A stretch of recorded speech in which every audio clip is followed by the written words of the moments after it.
Bienvenue sur Mokonzi TV, nous sommes sur notre série sur le modèle économique et comme j'aime le dire très souvent, le développement économique de l'Afrique passera par nos futurs champions économiques et la question du modèle économique est une question vitale pour ton entreprise, ton association ou tout projet que tu peux peut-être avoir qui a l'ambition de résoudre un problème ou d'en diminuer l'impact sur une communauté particulière. Donc dans cette vidéo, on continue notre série et on va parler particulièrement des clients,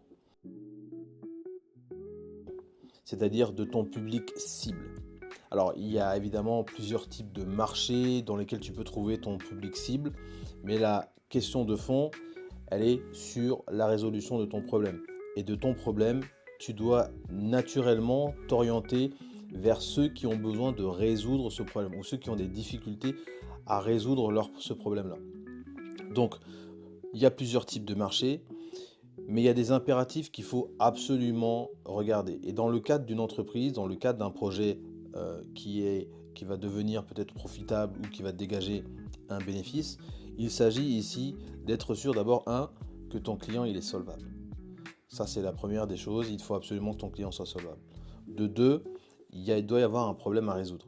Si ton client n'a pas de problème à résoudre, c'est que ce n'est pas ta cible. Donc en ayant déjà ces deux éléments-là en tête, on peut déjà avancer sur le reste.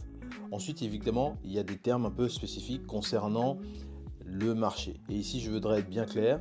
Quand je parle de marché, je ne fais pas allusion au marché public ou je ne fais pas non plus allusion à des prestations qui sont peut-être octroyées à des entreprises pour des services particuliers. Non, je sais que c'est un terme un peu galvaudé, mais ici quand je parle de marché, je parle de l'ensemble en fait de cette démographie du public qui eux ont des besoins et des problématiques bien spécifiques et qui économiquement vont choisir en fait des solutions, des services en fonction de leur solvabilité et en fonction aussi des problèmes qu'ils ont à résoudre. Et puis on pourra voir aussi en fonction de certaines préférences, etc.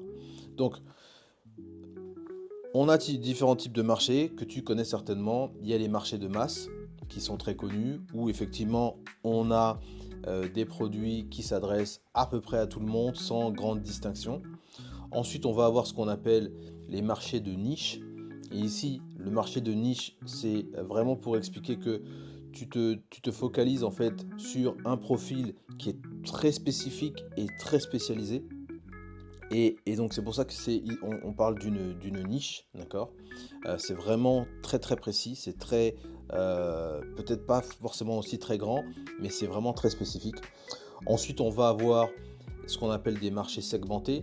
Donc pour un produit que tu peux proposer, tu peux en fait avoir des clients qui ont besoin de ton produit, mais qui en réalité ont besoin d'un produit peut-être un petit peu différent de ce que tu proposes.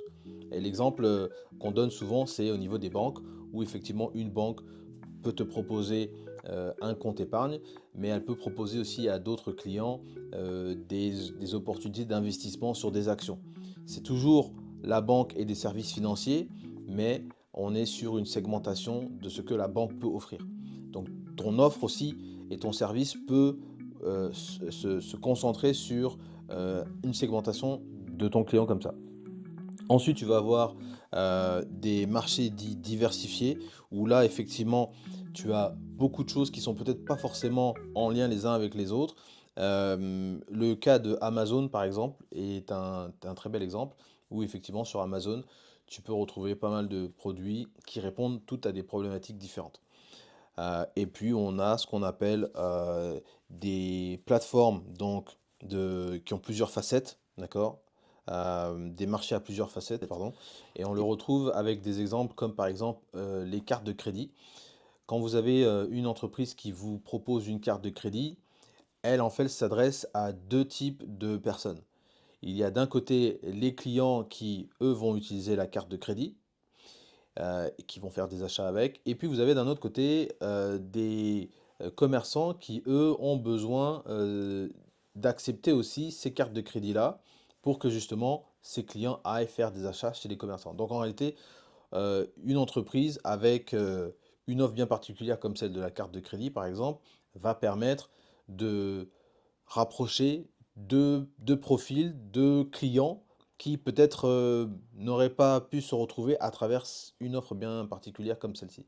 On retrouve aussi un exemple comme ça avec les journaux gratuits qui nécessitent d'avoir évidemment accès à des lecteurs, mais qui nécessitent aussi pour maintenir en fait les coûts liés à l'impression du journal, à des publicitaires, des gens qui vont mettre de la publicité à l'intérieur et mettre des insertions dans le journal pour justement que les deux se rejoignent et que le business de ce journal puisse fonctionner. Donc, vos différentes sections de éléments de marché, ils existent à travers ces modèles-là.